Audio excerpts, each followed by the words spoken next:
റിയൽമിയുടെ Realme നിയോ 7 എന്ന പുതിയൊരു smart phone ഇപ്പോൾ ലോഞ്ച് ചെയ്തിട്ടുണ്ട്. ഈ ഒരു വീഡിയോയിൽ നമ്മൾ നോക്കാൻ പോകുന്നത് റിയൽമി നിയോ 7 എന്നുള്ള സ്മാർട്ട് ഫോണിനെ പറ്റിയിട്ടാണ്. നമ്മൾ ആദ്യം ഫീച്ചേഴ്സും കാര്യങ്ങളൊക്കെ നോക്കുകയാണെന്നുണ്ടെങ്കിൽ ഡിസ്പ്ലേയുടെ കാര്യത്തിൽ റിയൽമി നിയോ 7ൽ 6.78 ഇഞ്ചിൻ്റെ 1.5K റെസൊല്യൂഷൻ വരുന്ന ഡിസ്പ്ലേ ആണ് വരുന്നത്. അപ്പം ഇതിൽ ഫുൾ HD റെസൊല്യൂഷനേക്കാളും ബെറ്റർ ആയിട്ടുള്ള റെസൊല്യൂഷൻ വരുന്നുണ്ട്. OLED പാനൽ ഇതിൽ വരുന്നുണ്ട്. പിന്നെ LTPO എന്നുള്ള ഫീച്ചർ ഇതിൽ സപ്പോർട്ട് ചെയ്യുന്നുണ്ട്. അതായത് റിഫ്രഷ് റേറ്റ് 1 ഹെർട്സിൻ്റെയും 120 ഹെർട്സിൻ്റെയും ഇടയിലായിട്ട് അഡ്ജസ്റ്റ് ചെയ്യാൻ കഴിയുന്നതായിരിക്കും.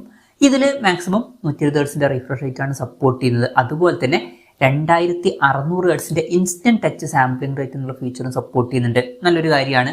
പിന്നെ പഞ്ചോൾ ഡിസൈനാണ് ഇതിൽ വരുന്നത്. പഞ്ചോൾ വരുന്ന ടോപ്പ് സെൻറ്റർ ഭാഗത്തായിട്ടാണ്. ഏകദേശം 93.9% സ്ക്രീൻ ടു ബോഡി റേഷ്യോ ഒക്കെ ഇതിൽ വരുന്നുണ്ട്. 10-bit ഡിസ്പ്ലേ പോലുള്ള ഫീച്ചേഴ്സും കാര്യങ്ങളൊക്കെ ഇതിൽ വരുന്നുണ്ട്. പിന്നെ പീക്ക് ബ്രൈറ്റ്നസ് 6000 നിറ്റ്സ് വരെ വരുന്നുണ്ട്. വളരെ കൂടിയ ഒരു പീക്ക് ബ്രൈറ്റ്നസ്സും കാര്യങ്ങളൊക്കെ ഇതിൽ വരുന്നുണ്ട്. 2160 ഹെർട്സിൻ്റെ PWM ഡിമ്മിംഗ് എന്നുള്ള ഫീച്ചറും ഇതിൽ വരുന്നുണ്ട്. അപ്പോൾ ഡിസ്പ്ലേ ഫീച്ചേഴ്സ് നമ്മൾ മൊത്തത്തിൽ നോക്കുമ്പോൾ അത്യാവശ്യം നല്ല ഡിസ്പ്ലേ ഫീച്ചേഴ്സ് തന്നെ ഇതിൽ വരുന്നുണ്ട് എന്ന് പറയാവുന്നതാണ്. ഇൻ ഡിസ്പ്ലേ ഫിംഗർ പ്രിന്റ് സെൻസറും കാര്യങ്ങളൊക്കെ ഇതിൽ വരുന്നുണ്ട്. ഫോണിൻ്റെ വെയിറ്റ് വരുന്നത് 213 ഗ്രാം ആണ്. ഇപ്പം 7000 mAh ബാറ്ററി ഒക്കെ ഇതിൽ വരുന്നുണ്ട്. അത് വെച്ച് നോക്കുമ്പോൾ ഇത് ഭയങ്കര ഓവർ വെയിറ്റ് ആണ് എന്നൊന്നും പറയാൻ പറ്റില്ല. എന്നാലും 213 ഗ്രാം വെയിറ്റ് വരുന്നുണ്ട്. തിക്നെസ് വരുന്നത് 8.5 mm ആണ്. പിന്നെ IP68, 69 റേറ്റിംഗ് കാര്യങ്ങളൊക്കെ ഇതിൽ സപ്പോർട്ട് ചെയ്യുന്നുണ്ട്. അപ്പം മികച്ചൊരു IP റേറ്റിംഗ് വരുന്നുണ്ട്. അതും എടുത്തു പറയേണ്ട ഒരു കാര്യം തന്നെയാണ്. പിന്നെ ഈ ഫോണിൻ്റെ സബ്മറൈൻ, മീറ്റിയോറൈൽ ബ്ലാക്ക്, അതുപോലെ തന്നെ സ്റ്റാർഷിപ്പ് എന്നീ കളർ വേരിയൻസ് ആണ് ഇപ്പോൾ ലോഞ്ച് ചെയ്തിരിക്കുന്നത്. ഇനി പ്രോസസ്സറിൻ്റെ കാര്യത്തിലോട്ട് വരികയാണെന്നുണ്ടെങ്കിൽ MediaTek Dimensity 9300+ എന്ന പ്രോസസ്സർ ഇതിൽ കൊടുത്തിട്ടുണ്ട്. ഇത് ലേറ്റസ്റ്റ് ആയിട്ടുള്ള ഫ്ലാഗ്ഷിപ്പ് പ്രോസസ്സർ ഒന്നുമല്ല. എന്നാലും ഇപ്പോഴുള്ള ഫ്ലാഗ്ഷിപ്പ് പ്രോസസ്സറിന്റെ തൊട്ട് മുമ്പുള്ള പ്രോസസ്സറാണ്. അപ്പം മികച്ചൊരു പെർഫോമൻസ് തന്നെ ഇതിൽ വരുന്നതായിരിക്കും. പിന്നെ എടുത്തു പറയേണ്ട ഒരു കാര്യം എന്ന് പറയുന്നത് ഈ ഒരു ഫോണിന്റെ വില 24,000 രൂപ പ്രൈസ് റേഞ്ചിലാണ് വരുന്നത്. ആ ഒരു പ്രൈസ് റേഞ്ചിൽ ഈ ഒരു പ്രോസസ്സർ ബെസ്റ്റ് എന്ന് തന്നെ പറയാൻ പറ്റിയിട്ടുള്ള ഒരു പ്രോസസ്സറാണ്. ഈ ഒരു പ്രൈസ് റേഞ്ചിൽ വളരെ മികച്ച ഒരു പ്രോസസ്സർ തന്നെ ഇതിൽ കൊടുത്തിട്ടുണ്ട്. പിന്നെ 5G സപ്പോർട്ടും കാര്യങ്ങളൊക്കെ വരുന്നുണ്ട്. ബേസ് വേരിയന്റിൽ 12 GB റാമും 256 GB ഇന്റേണലുമാണ് വരുന്നത്. 12 GB റാമും 512 GB ഇന്റേണലുമായിട്ട് വരുന്ന വെർഷനും 16 GB റാമും 512 GB ഇന്റേണലുമായിട്ട് വരുന്ന വെർഷനും 16 GB റാമും 1 TB ഇന്റേണലുമായിട്ട് വരുന്ന വെർഷനും വരുന്നുണ്ട്.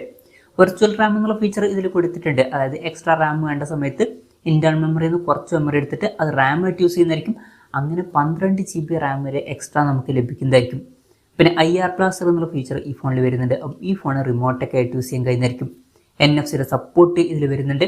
പിന്നെ VC കൂളിംഗ് സിസ്റ്റവും കാര്യങ്ങളൊക്കെ ഇതിൽ കൊടുത്തിട്ടുണ്ട്. ഫോൺ പെട്ടെന്ന് നീറ്റാതിരിക്കാൻ വേണ്ടിയിട്ട്. ഇതിൻ്റെ ഏരിയ വരുന്നത് 7700 mm² ആണ്. പിന്നെ സ്റ്റീരിയോ സ്പീക്കേഴ്സ് ഒക്കെ ഇതിൽ വരുന്നുണ്ട്. റിയാലിറ്റി ഓഡിയോ ഇതിൽ സപ്പോർട്ട് ചെയ്യുന്നുണ്ട്.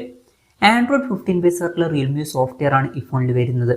ക്യാമറയുടെ കാര്യത്തിലോട്ട് വരികയാണെന്നുണ്ടെങ്കിൽ ഫോണിൻ്റെ പിന്നിൽ ഡുവൽ ക്യാമറ സെറ്റപ്പാണ് വരുന്നത്. 50 MP സോണി IMX 882ൻ്റെ മെയിൻ ക്യാമറ സെൻസറാണ് ഇതിൽ വരുന്നത്. വോയിസിൻ്റെ സപ്പോർട്ട് വരുന്നുണ്ട്. 8 MP അൾട്രാ വൈഡ് ആംഗിൾ ലെൻസും കൊടുത്തിട്ടുണ്ട്. ഫ്രണ്ടിൽ 16 MP സെൽഫി ക്യാമറയും വരുന്നുണ്ട്. അപ്പം ഓൺ പേപ്പർ തരക്കേടില്ലാത്തൊരു ക്യാമറ സ്പെസിഫിക്കേഷൻ വരുന്നുണ്ട് എന്ന് പറയാവുന്നതാണ്. ഇനി ബാറ്ററിയുടെ കാര്യത്തിലോട്ട് വരികയാണെന്നുണ്ടെങ്കിൽ 7000 mAh ബാറ്ററി ഇതിൽ കൊടുത്തിട്ടുണ്ട്. വളരെ കൂടിയ ഒരു ബാറ്ററി കപ്പാസിറ്റി തന്നെ ഇതിൽ വരുന്നുണ്ട്. അത് എടുത്തു പറയേണ്ട ഒരു കാര്യം തന്നെയാണ്. പിന്നെ 80 വാട്ടിൻ്റെ ഫാസ്റ്റ് ചാർജ് സപ്പോർട്ടും വരുന്നുണ്ട്. നല്ലൊരു ചാർജിങ് സ്പീഡുമാണ്. പിന്നെ Type-C ചാർജിംഗ് പോർട്ടും ഇതിൽ വരുന്നുണ്ട്. അപ്പം നല്ലൊരു ബാറ്ററി സെറ്റപ്പ് തന്നെ ഇതിൽ വരുന്നുണ്ട് എന്നൊക്കെ പറയാവുന്നതാണ്. അപ്പം ഇതൊക്കെയാണ് ഫീച്ചേഴ്സിനെ പറ്റി പറയാനുള്ള കാര്യങ്ങൾ.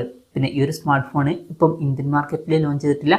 അപ്പം ചൈനീസ് മാർക്കറ്റിലാണ് ഈ സ്മാർട്ട് ഫോൺ ലോഞ്ച് ചെയ്തിരിക്കുന്നത്. ചൈനീസ് മാർക്കറ്റിൽ ഈ ഫോൺ ലോഞ്ച് ചെയ്തിരിക്കുന്നത് 2099 യുവാൻ എന്ന പ്രൈസിങ്ങിലാണ്. അതായത് 24,000 രൂപ പ്രൈസ് റേഞ്ചിൽ. ആ ഒരു പ്രൈസ് റേഞ്ചിൽ ഈ പറഞ്ഞിട്ടുള്ള ഫീച്ചേഴ്സ് എങ്ങനെ ഉണ്ട് എന്ന് വെച്ചാൽ അത്യാവശ്യം നല്ല ഫീച്ചേഴ്സ് ആണ് എന്ന് തന്നെ പറയാവുന്നതാണ്.